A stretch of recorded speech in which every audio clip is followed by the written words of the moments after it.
for me personally, I live off of anywhere from 10 to 15% of what I earn. If you guys have seen my breakdown of 2021, sort of like a year in review video, as all you guys may know, I made over $10 million in 2021. So I know some of the things I do might seem like, wow, that's so much money, but it's all, you know, it's all, I don't know what word I'm looking for here, proportionate, I think so. I would be very concerned for myself if I spend 70, 80, 90% of my income. And a lot of people out there spend more than they even earn. I don't believe in living below your means in the sense that, you know, I see a lot of these like, you know, multi-millionaire people, and they're just like live very frugally and they won't buy coffee and this. I personally just think that's stupid, right? Like this life, you only have one of this life. If you are being responsible and you're only spending 10, 15, 20, even 30% of your income, and you make a lot of money, who cares? If you're investing the rest of the money, you're protecting your future.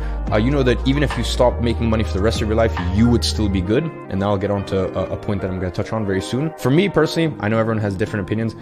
This life is there to enjoy. And especially if you have the great privilege and the great honor like I did, and was very blessed and very lucky, because don't get it twisted. Everything in life, you know, luck has a role to play. And I was very blessed and I was very lucky to, yes, spot the right opportunities at the right time, you know, start a business at the right time, but there was always a factor of luck involved. So as I said, if you are privileged enough to make money at a young age, I believe, you know, you should enjoy this life. So live below your means. That doesn't mean, you know, you need to scrounge on coffee or this, that.